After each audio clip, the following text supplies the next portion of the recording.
First, I should thank you for coming in because I really do appreciate this. So, the name of the book's Fall from Grace, and I hope you get a chance to read it. Why write Fall from Grace? I wanted to write a book that took characters and gave them choices. Very often when I run into young adults, it seems like their whole life is set up for them. Every little step of the way is pre-planned. They know exactly where they're going to go to school, where they're going to get the part-time job, where they're going to do the volunteer work, and where they're going to go to college, and then eventually probably the retirement home they're going to go to. I wanted to write a book where we run into a kid who seems to have absolutely everything, and yet show that there's other ways around things. There's other choices for you. I think that you get one life in this world, and if you don't make it yours, if you don't make the choices your choices, you're gonna make horrible choices. It's part of being a human. You're going to make bad choices, and you're gonna make good choices, and you're gonna make choices you're gonna regret, and you're gonna make choices you're gonna sweat over for years.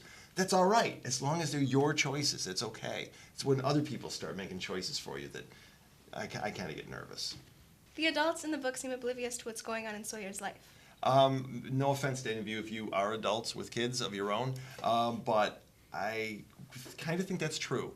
I mean, adults believe that they are actively involved in their teens' lives, and they think that they have a good relationship, and I'm sure they do.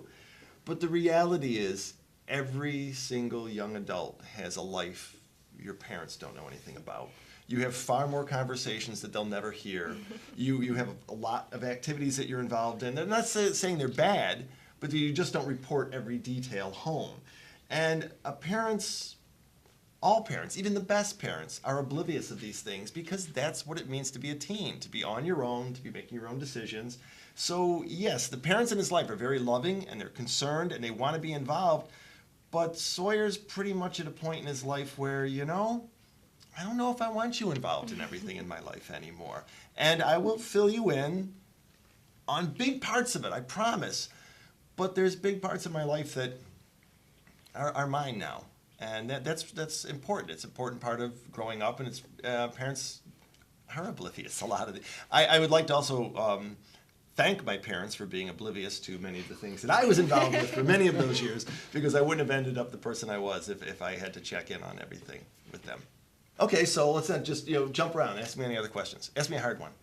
Sawyer looks like he has the perfect life. College, good grades, girlfriend. Why would he throw it all away?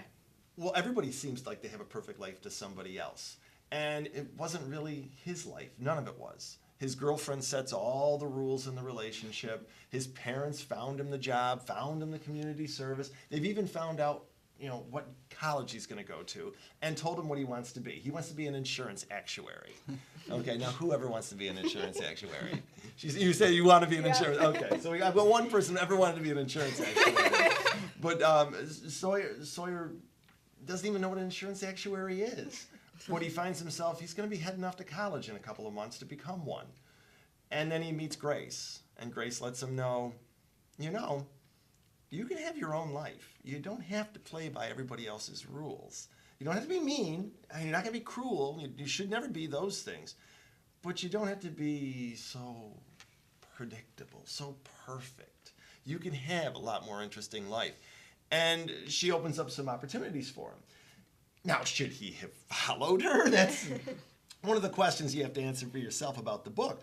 The characters in the book are lying, cheating, and stealing. What are you trying to say? Well, it's not a how-to manual. I don't want people going out and starting to commit crimes and stealing things and stealing art and breaking in. That's not the point of the book.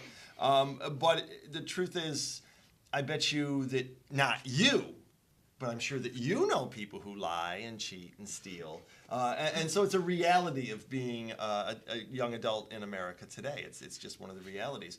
But also another reason for that in the book is I hear sometimes from readers who say, you're teaching children bad things. You're teaching them to be disrespectful and to steal and to break in. And that's not what I'm trying to teach. What I'm trying to hopefully show is that you can learn from other people's mistakes. You don't have to make the mistake yourself. A lot of mistakes are made in this book by a lot of people. And it's up for you to determine which one were mistakes and which ones were right decisions. The whole point of the book comes down to, are the choices that you read about, were they mistakes or were they right? And I love the discussions that come from that, because at the end of the book, you have 4 people in a room and you get 6 different answers on whether it was right or wrong, good or bad. What does Grace really want? That's a good question, because that's the whole point of what does Grace really, really want. She says she wants 3 things. She wants to be rich, she wants to be famous, and she wants to have fun. Always having fun no matter what she's doing. And it seems like every decision she's making in the book and every action she's doing in the book is to reach at least the fun side of those options. That's what she says she wants in life, but what she really wants, I guess that depends on whoever's reading the book. I know what I think Grace really wanted. But when you read the book, you might come away with a total different feeling from Grace. Again, it's going to depend. Do you see Grace as a hero or a villain? Is she a good girl or a horrible influence? Did she make the right decisions, or is she leading him down the path of destruction? A lot of these questions you have to answer for yourself. And when you figure out that answer, you'll have a better idea what Grace really wanted. I know what she really wanted. For me, but I'm not you, and when you read the book, you'll probably have a better answer than mine anyway. So does crime pay? Yes, but not enough. All right, well, thank you very much for coming in, and I stole you some cookies.